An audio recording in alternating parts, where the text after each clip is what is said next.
Welcome to the Center for Research, Culture and Creative Arts (CECA) in the School of Creative Arts workshop and lecture series on artistic research.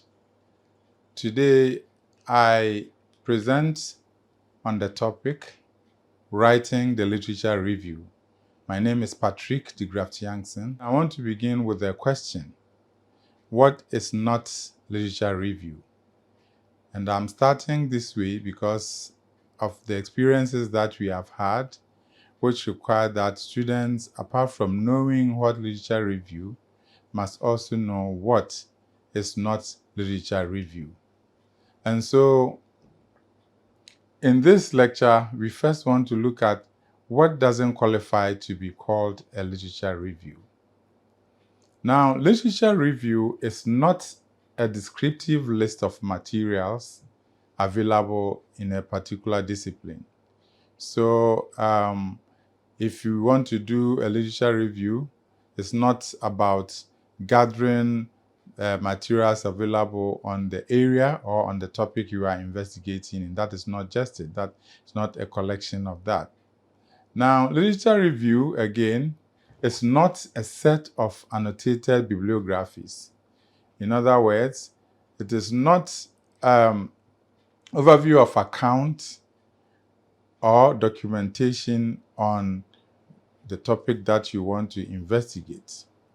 Again, literature review is not a collection of quotes and paraphrasing from other sources.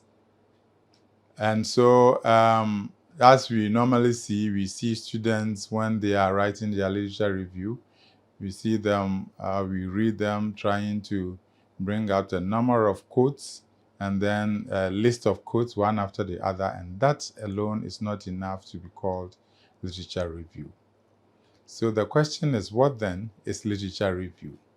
Literature review is a survey of scholarly sources on a specific topic.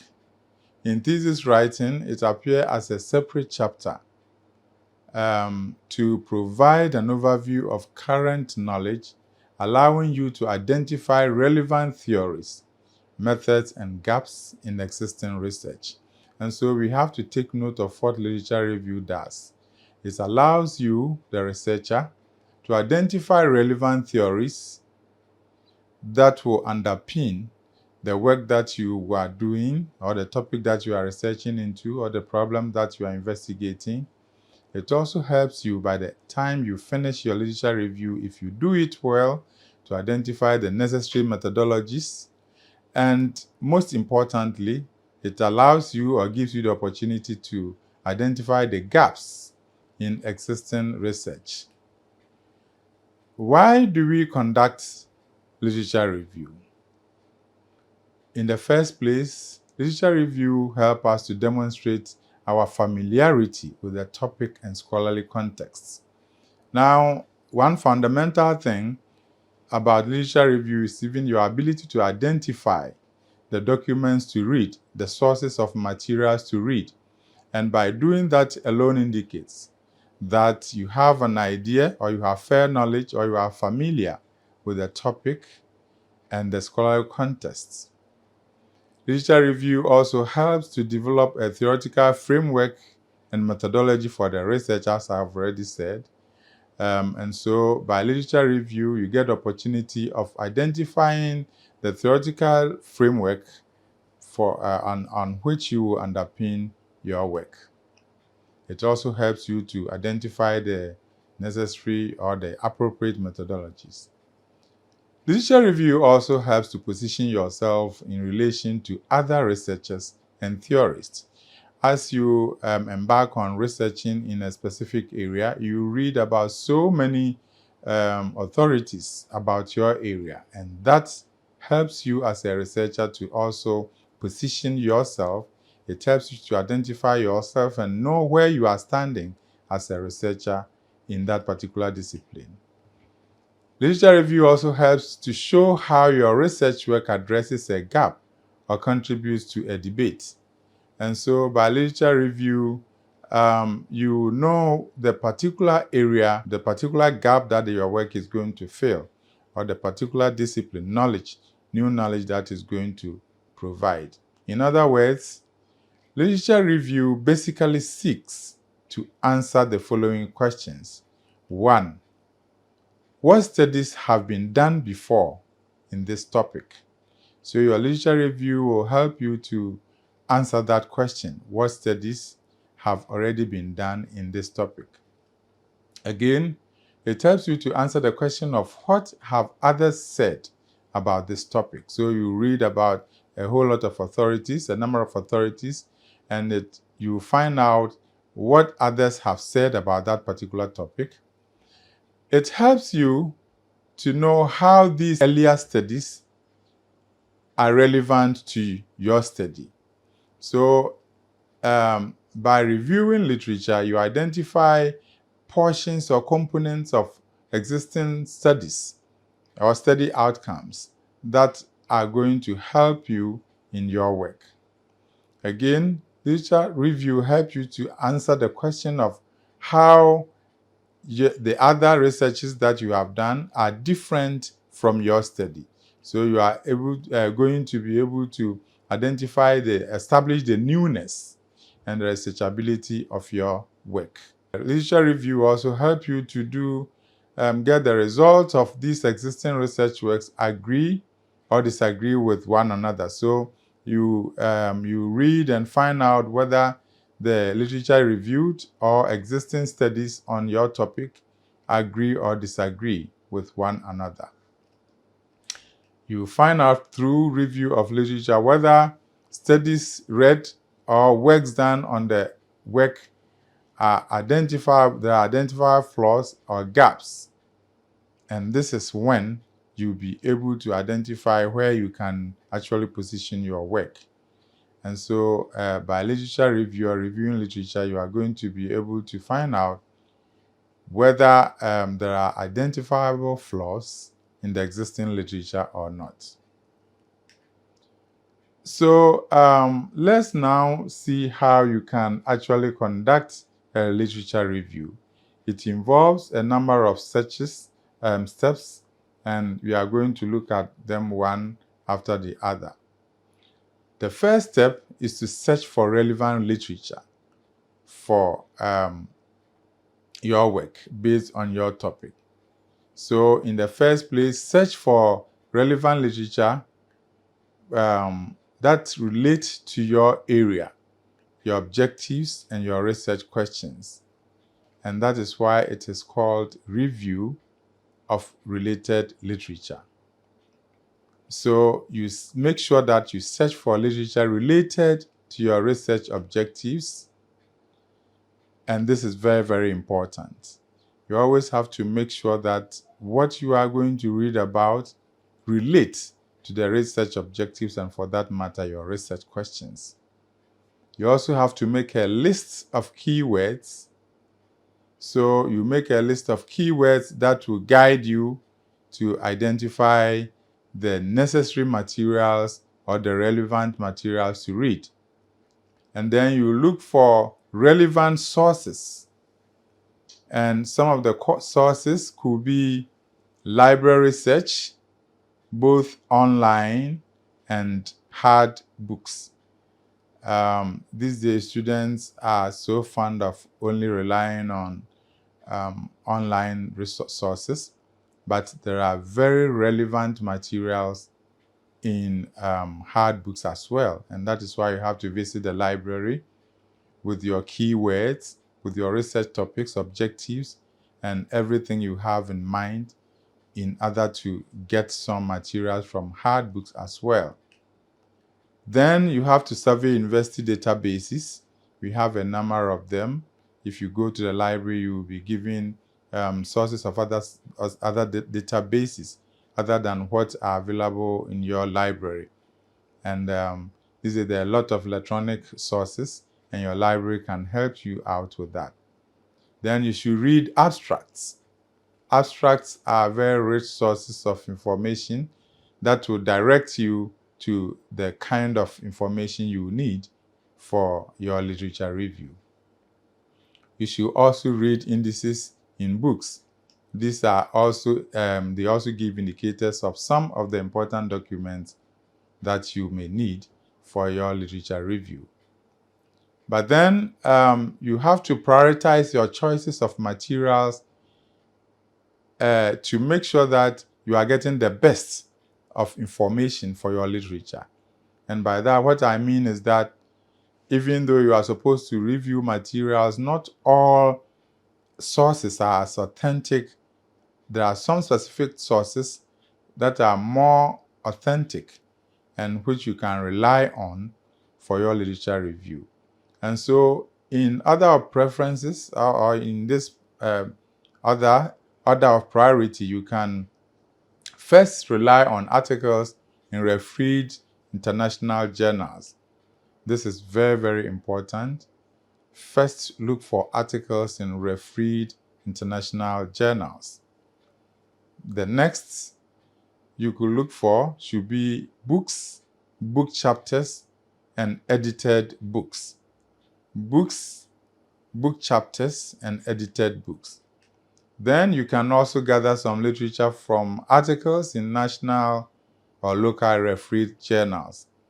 So it's not only international refereed journals, but also from local refereed journals. You can also get information, a lot of resources from PhD dissertations and MPhil master's thesis. And then finally, you can also get a lot of information from websites, articles in non-refereed journals. And so it's important to prioritize your sources. And as I've indicated, some sources are more authentic than the others. And so if you follow the prioritization that I've indicated, I think you're going to have very rich sources of literature review. Now, the second step is to evaluate and select sources for each publication you identify. Now, to do this, you ask yourself, what question or problem is the author addressing? So for every literature or material you read, make sure that you try to understand the problem or the question the author is addressing. This is very, very important. You always have this at the back of your mind as you set out to read your literature. Then the next question you need to ask is, what are the key concepts and how are they defined? So you also identify key concepts in the literature that you read, in the books, in the sources that you refer to. It's also important to find out what are the key theories or models or methods. So you don't just read. If it's a research work, you should take notes of the theories, you should take note of the models, and you should take note of the methods that have been applied in that particular research. You should also find out whether the research use established frameworks or take an innovative approach. So this you must establish. And you also have to find out what the results and conclusions of the study are. If you are not able to do this, you will not be able to identify the necessary gaps needed to continue with your work. So find out what the results and the conclusions of that particular document you read are. And then you also have to find out how do the publications that you read relate to the literature in the field. So you are reading something from books, but realistically on the field, how do they really relate? You should also find out whether they confirm, add to, or challenge established knowledge. So find out whether what you are reading confirm established knowledge, add to existing knowledge, or challenge established knowledge. You should also find out how the publication contribute to your understanding of the topic. And as I said, literature review is one way of positioning yourself and identifying yourself within the particular discipline within which you are operating. And so you have to find out how does the publication contribute to your understanding of the topic. What are the key insights and arguments in what you read? You should try to establish that as well. You should also try to identify the strength and the weaknesses of the research. So you just don't read it because it's an authority. Maybe the author you are reading is a very important authority, and so you just read, but you don't take everything as it is. You have to question, and you should be able to identify the weaknesses and the strength in what you are reading. You have to take notes and cite your sources. When you are reading, take notes and cite your sources. There are many times where students read, or in the course of doing your literature, you read, but then you are taken over by what you are reading to a point that by the time you come back to write your literature, you can't identify the sources anymore. So you take notes and cite your sources, and take note that you can later incorporate into your text of your literature review. You should also keep track of your sources with references to avoid plagiarism. So right from the beginning, whatever you read, have part of your notes keeping track of all the sources, taking notes of the chapters, the pages, and the page numbers and everything. So this is an important step, and you have to make sure that you go through it very, very carefully. Now, the third step is to identify themes, debates, and gaps. So whilst you are reading, it gets to a point where you have to digest what you are reading to a point where you can actually identify themes, debates, and then gaps. Understand the connection and relationship between the sources you have read.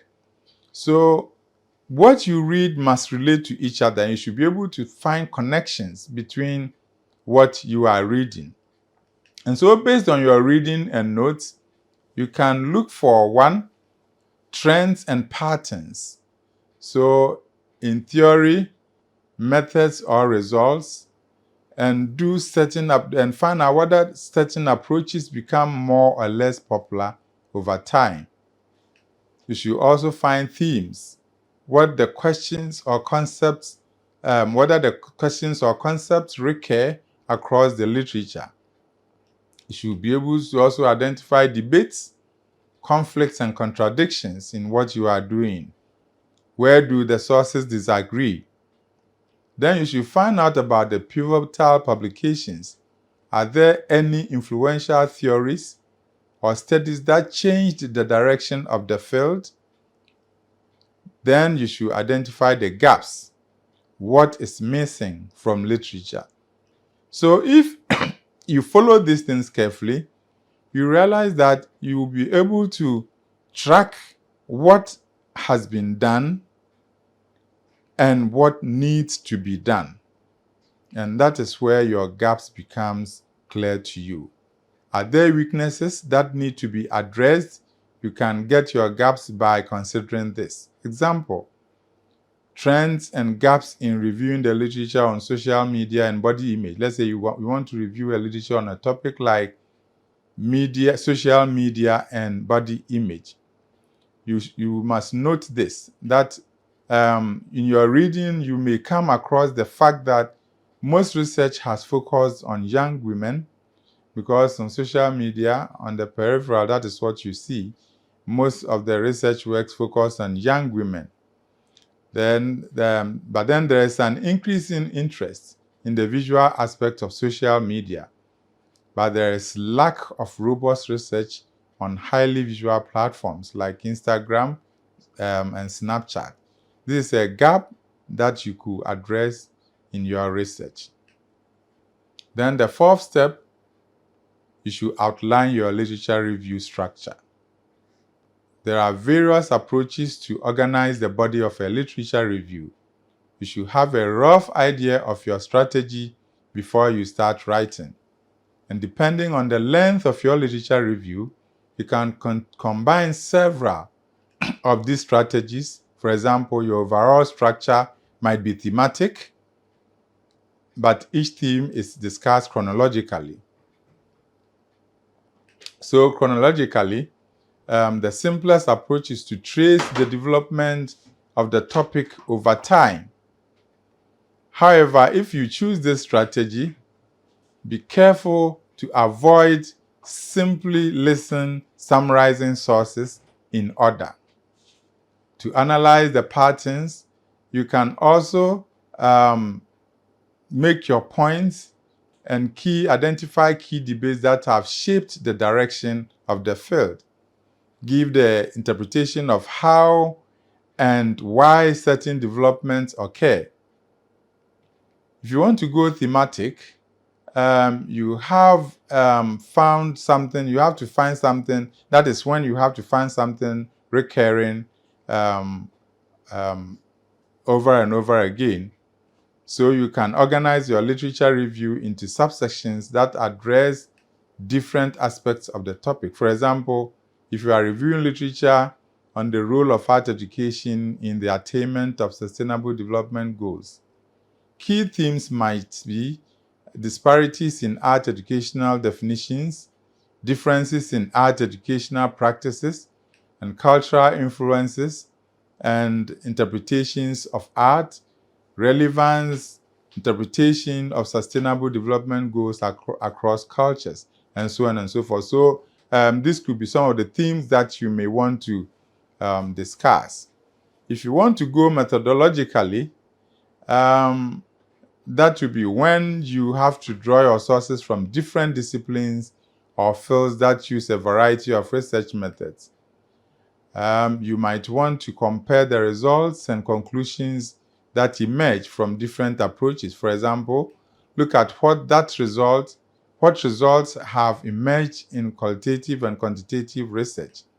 Discuss how the topic has been approached by empirical versus theoretical scholarship. You can also look at how a particular theme has been addressed using, for example, studio research and others. Divide the literature into sociological, historical, and cultural sources. Now, theoretically, a literature review is often the foundation for a theoretical framework. You can use it to discuss various theories, methods, and definitions of key concepts.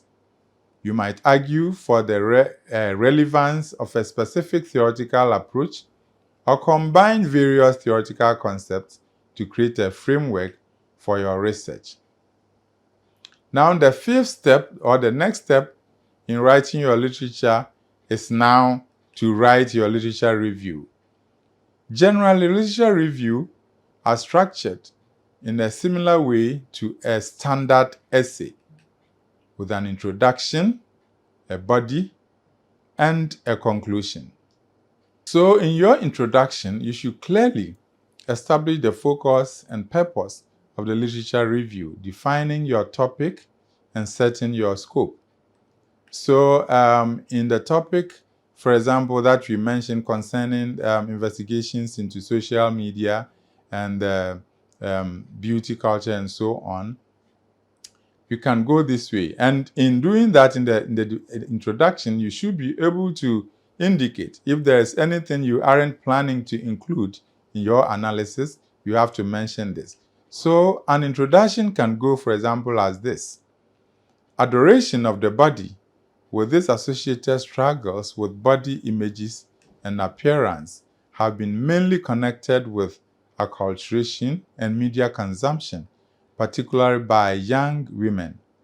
While this topic has been widely studied, extant research has not quite caught up with the current oculocentric regime powered by the emerging technologies such as TikTok, and has mainly focused on mass media effects. This study will examine the effects of newer technology, specifically in regards to instant sharing of images and its effect on self-discrepancies among adolescents. So you see this in this introduction, it gave an idea of exactly what the literature review is going to cover, and to the extent of talking about limitations in some way, bringing in which areas the literature wouldn't cover. Then you come to the body. The body should contain a summary and critical evaluation of each source, focusing on the research design and conclusion. You can structure your body in different ways. It could be chronological, that is, trace the development of your topic over time. It could be thematic, that is, organize discussions of your topic and around central themes. It could be methodological, that is, analyzes the different takes various methodologies and approaches have had on your topic. It could be theoretical, that is discuss how different theories, perspectives have come together in support or against your research. Then conclusion. In your conclusion, you should summarize the key findings you have taken from the literature and emphasize their significance to your topic, along with your overarching conclusions and your avenues for future research. Be sure to clearly restate your topic and scope so it's clear to your reader why the literature you reviewed is relevant to your research. And so your literature, having reviewed, must have a conclusion that will put everything together and bring out its meaning and also establish the gaps. Example, extant research has mainly focused on mass media consumption in its analysis of the effects of the relationship between media consumption and body image issues.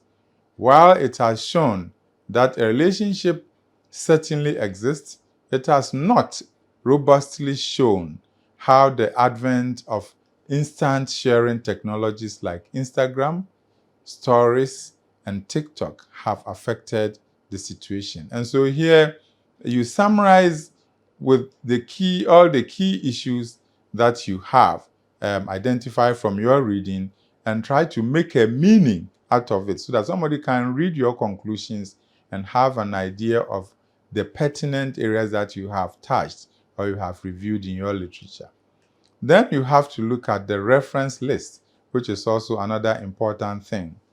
The reference list contains a correct full citation for each source that has been mentioned in the text. And so, as I said earlier, you have to keep track of everything you are reading. And so, whilst you note them down in text, you have to make sure that all those things have been properly cited in the reference list as well. And let me state here that writing the reference list, you have to ensure that it follows persistently or consistently a standard reference style, which your institution has agreed. So if it is APA, you have to make sure that you are citing in APA and you make sure that every document you read has been cited according to APA, not to have MLA, Harvard, and APA put together. Make sure that you are consistent with the referencing style that you have. In conclusion, a literature review is a piece of discursive prose, not a list describing or summarizing one piece of literature after another. It is generally not a good practice to see every paragraph beginning with the name of researcher. So, according to so and so, according to so and so, according to so and so, you should find ways of diversifying the ways by which you introduce what you have read and which you bring out your reviews and the data and the facts that you have gathered. So instead, organize the literature review into sections that present themes or identify trends, including relevant theories. You are not trying to list all the materials published, but to synthesize and evaluate it according to the guiding concepts of your thesis or research questions. And so to end, I want to quote something I read from one presentation, and it says, the goal of the library research, in this case the literature review, is to assemble what other researchers have said about your topic of interest and to distill this into a coherent statement. This involves a lot of reading, note-taking, paraphrasing of arguments, summarizing of key findings, and extracting the most critical quotes, which you come up with, or what you come up with at the end of this should read much more like a short essay than simply a jumble of disordered notes. This was said by Davidson and Tollage in 1999. And so this is the end of my presentation.